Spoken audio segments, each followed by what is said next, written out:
On First Take, and it's time for a quick take on it. Big NFL news this morning. The Seahawks and Jaxon Smith-Njigba have agreed to a deal making him the highest paid wide receiver in NFL history. 4-year, $168.6 million extension that includes $120 million guaranteed.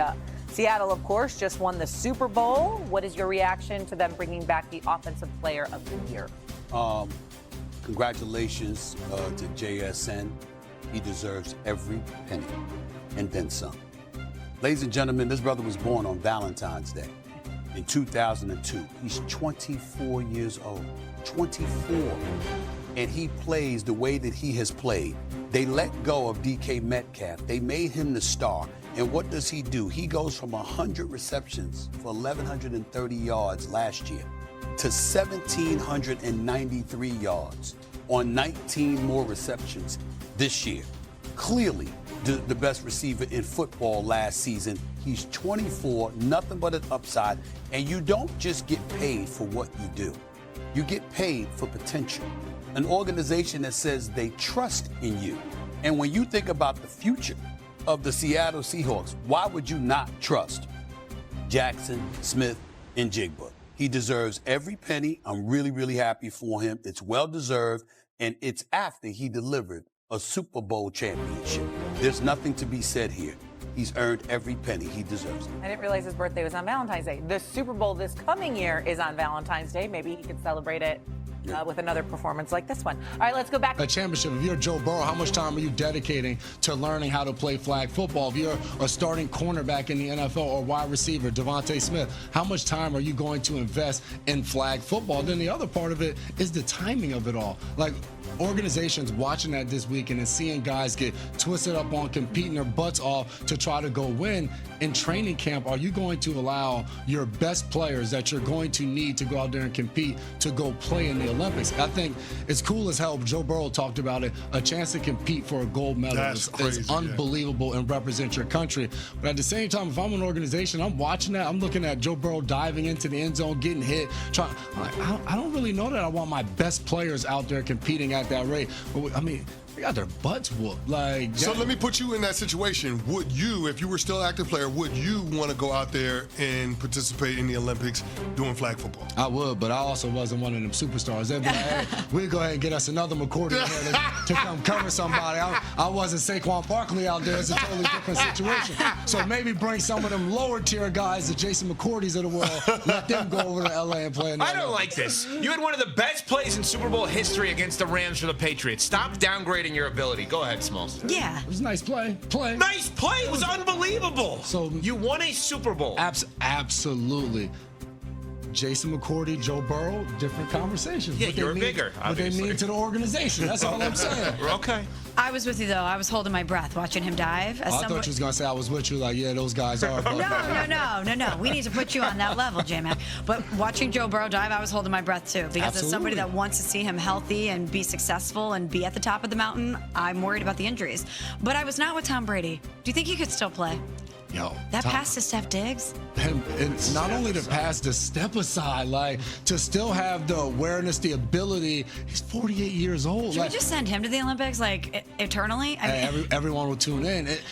Watching Brady amazes me because Brady's born in the same month as I am. So being on his team for those 2 years in training camp, they would always sing happy birthday as he was walking up. And I felt old. That was my 10th year in the league around guys in the locker room. And I said to myself, I was like, damn, Brady is 10 years older than me, and he is still doing this. So watching him out there, one, how good he looks, just chiseled, everything about him, and now he's out there throwing touchdowns. It was unbelievable. So, yeah, put Brady out there. Why not? Jason, do you think any team called him after that?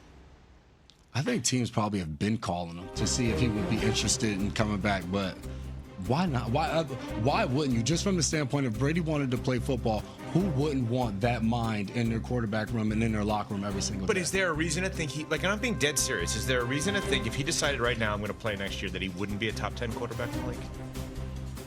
Oh, top 10 is hard because as unbelievable as he looked, that was one afternoon that he was able to go out there and play football. At 48, to have to do that 17 games and continue to come back the next week after, like, flag football, they're also not hitting him. So Exactly. it's a completely different story when you're standing in the pocket and you know Myles Garrett might be behind you and you can't do anything about it. If I'm Brady, like, I'm good. Like, I want to look good, and I want you guys to be convinced that I can still do it when I go out there and play flag football, and then I'll get back in the booth and say, yeah, if I went back out there, I'd be a top 10 quarterback. But don't actually try to do it. Speaking of Myles Garrett, J-Mac, one of your former teams, the Cleveland Browns, issued a proposal this offseason to the NFL that would allow teams to trade picks 5 years into the future. How would that change the league if that proposal was approved? I feel like it would almost be mass confusion of just what the value of different trades would really be. But it also, I think, you talk about how exciting this offseason has been when you see these trades come up, when you see Trent McDuffie go to the Rams. I think when you start pushing draft picks out that far, teams can do more. I also think there's a part of the accountability spot where now if I'm pushing picks all the way out to 5 years out, hell, I may not even be here. So I think it allows GMs to say, you know what, let's just go for it. Screw them picks. Let's make these trades, go and get guys. And then we may not have to deal with the repercussions, or we may win enough that 5 years down the line, maybe it doesn't matter. So it's exciting, but it's also like, I don't know exactly the impact of what that would be, where you start trading and mortgaging the future for right now. And now you look down the line, teams or guys are inheriting teams, general managers that you're like, we're so far behind the 8 ball because of maybe a trade that happened a few years prior. So I'm curious, does that make it a net positive for the league when you have the ability to trade picks similarly to what we see in the NBA? Does it end up being a positive thing for the league or a negative thing for the league? I think it ultimately could become a negative, the repercussions of it, but I think initially, absolutely, it's a net positive because it brings excitement to the game, it brings fans to the game. You're talking about people's favorite players switching teams, and I think that in itself will bring eyeballs to it, and I think at the league, like, that's what it's all about. Like, you're going to get people talking about certain situations in a calendar and throughout the calendar year where football's not hot, where now, right now, there's not a lot going on in the NFL. There's a massive trade. It completely changes things and shifts. So I don't want to say a net positive or negative. I think there's going to be some good and bad of it, but I think the fact that you can flip a team's fortune right away with some of these trades that could potentially happen would be exciting. With this particular story, it's not the message so much as it is the messenger.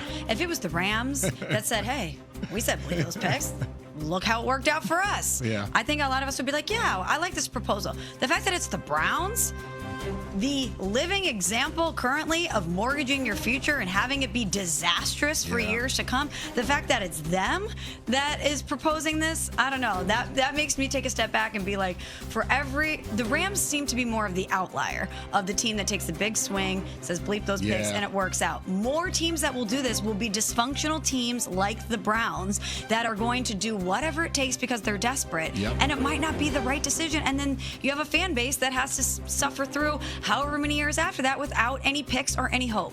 No doubt about it. And I think even for like the Browns, you think about that Deshaun Watson trade. You think about initially, and this is kind of a prime example of what I'm saying, where at that point when they made that trade, everyone was so excited of what the possibility could be. At that time, Deshaun Watson was looked at as potentially a top 5 quarterback. He hadn't played in a year, so you didn't know exactly what it was going to look like. But think about it. The Atlanta Falcons lost out on Matt Ryan because they wanted Deshaun Watson. Like, that was a crucial moment. Now, to that point, 5 years down the line, you look back at that deal and it's just like, no, that was terrible, and somebody had to face the consequences of that. But in the moment, it was such a trade that I think the fan base, you got excited and you rallied around it. But to your point, ultimately, I think that's the hard part, where I think you are going to screw organizations up for a little while. Oh, we got to revisit that on the show. We'll get to that. I don't want to do that while we still got J-Mac. I got thoughts. All right, well, J-Mac's going to be on Get Up at 8 a.m. Eastern Time. Always a pleasure.